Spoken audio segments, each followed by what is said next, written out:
Promotoria de Justiça da Comarca de São João ajuizou ação civil pública em desfavor de 22 agentes públicos em razão da prática de atos de improbidade administrativa relacionados à concessão de diárias por parte da Câmara Municipal de São Jorge do Oeste, município abrangido pela comarca. Em entrevista, o promotor de Justiça, Dr. Nielson Noberto de Azeredo, falou sobre o caso. Boa tarde, Nemi. Antes de responder as tuas perguntas, eu queria primeiramente parabenizar o teu trabalho e agradecer a oportunidade de vir aqui poder trazer as notícias, as informações para os ouvintes, para os leitores dos meios de comunicação, para os telespectadores. Eu queria agradecer o teu trabalho e a oportunidade que você dá, não só ao Ministério Público, como aos outros órgãos aí das instituições, de apresentarem e prestar contas do trabalho para a sociedade. Então é isso mesmo, realmente foi ajuizado a ação civil pública por atos de improbidade contra 22 agentes públicos, incluindo vereadores, ex-vereadores, ex-presidentes de Câmara e servidores públicos. Desde 2015 há um inquérito civil no âmago da Promotoria de Justiça que investigou e investiga todos esses gastos com diárias, né? A diária é uma verba de natureza excepcional, não é para ser corriqueira, não é para ser ordinária. E se verificou em pesquisas na região, em outras câmaras municipais de porte semelhante e até maior que o município de São Jorge do Oeste, que os gastos eram bem inferiores. E isso também ficou constatado que o exacerbado, alarmante de dispêndio de recursos públicos se deu nos anos de 2012, 2013 e 2014. Esses são os 3 anos mais críticos. As investigações se iniciaram em 2015 a partir de denúncia de um vereador, de um ex-vereador da época, e logo em seguida, logo assim que instaurados os procedimentos de investigação, de cara já diminuiu drasticamente o gasto com diárias. Em 2016, novamente, diminuiu, mas a gente não podia esquecer o que aconteceu. Então, peço até desculpa para os ouvintes, para a sociedade são-joanense e de São Jorge também, sociedade de toda a região. Às vezes as pessoas acham que nosso trabalho é lento, e de fato agora só em 2017 que a gente terminou o ajuizamento da ação, mas às vezes essas investigações são complexas. Essa é uma delas.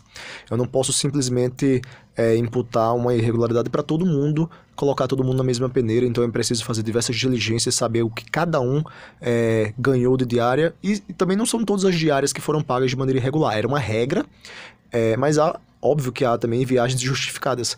Então foi preciso analisar toda a documentação de concessão de cada diária de 2012, 2013 e 2014. Isso demandou muito tempo e muitos valores, muita gente envolvida, tanto pagando como recebendo.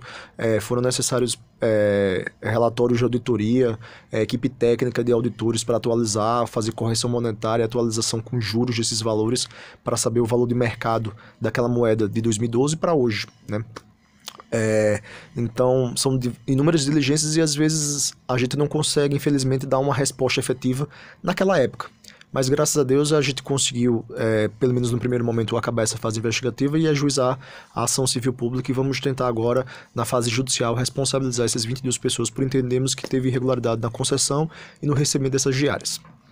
Doutor, então esse trabalho todo que iniciou em 2015 foi através de uma denúncia de uma pessoa, de um vereador ou ex-vereador, no caso? Isso, a representação formulada ao Ministério Público partiu de um ex-edil, partiu de um ex-vereador, e depois disso o Ministério Público impulsionou as investigações. Foram feitos diversos ofícios, diversas diligências, oficiamos câmaras da região para fazer um comparativo de gastos, e por isso se tardou, por isso se alastrou tanto até terminar a conclusão do inquérito. Os gastos até são bem absurdos, né? Porque tem, segundo a tabela que o próprio Ministério Público elaborou para fazer esse comparativo aí, é mais de 100% a diferença lá dos anos anteriores para os anos que foram investigados. Exatamente. Para efeito de comparação, em 2009, o valor total aproximado girava em torno de 27 mil. Em 2010, 39 mil. Já teve um aumento exponencial em 2011, que foi para casa dos 81 mil, mas a partir de 2002 começou a ficar mais crítico. 197 mil, 2013, 187 mil e 2014, 176 mil. Os valores são bem superiores a demandas diárias pagas, por exemplo, por municípios de maior porte, como Francisco Beltrão e Pato Branco. Isso chamou a atenção, mas ainda assim isso não bastava, foi necessário verificar a fundo cada concessão de diária. Cada concessão que foi justificada ou não foi justificada, que tinha pertinência com o interesse público ou não tinha pertinência com o interesse público. Então, desses valores pagos, não são todos esses valores que estamos cobrando. Aceitamos as justificativas apresentadas, mas aquelas que não tinham relevância com o interesse público, aquelas que estavam desprovidas de justificação, não justificavam concessão de diária e vão ser alvo de pedido de ressarcimento. Então, a partir deste momento, aí, com todos esses dados, houve a necessidade do Ministério Público investigar de pessoa por pessoa para se chegar aí ao montante que cada uma, por exemplo, usou? Exatamente. Por isso que são 22 agentes públicos que compõem o polo passivo, entre vereadores, ex-vereadores e agentes públicos. Servidores públicos que não eram vereadores, apenas servidores.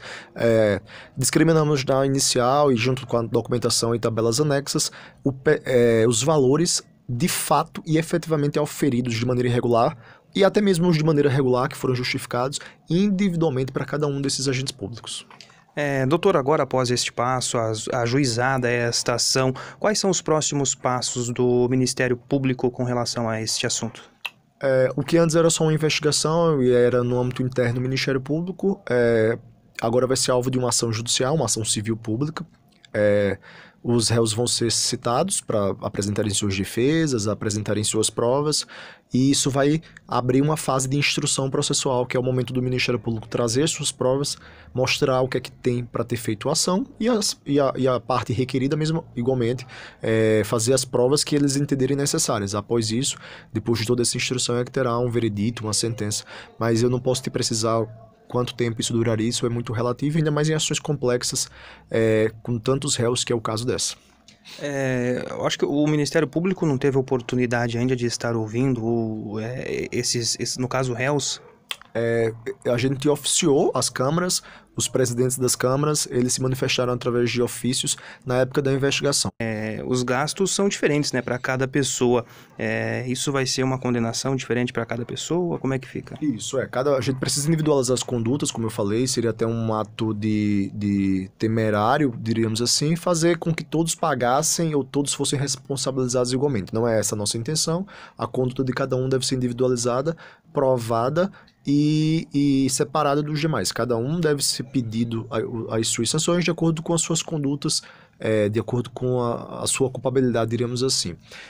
Isso vai ser agora a fase de instrução e é ônus do Ministério Público, que aqui faz a ação, fazer toda a prova do que foi delineado na ação civil pública. Doutor, eventualmente, encerrado este processo, havendo a condenação desses réus, suponhamos que eles não cumpram com as determinações da justiça. Quais seriam as punições após isso?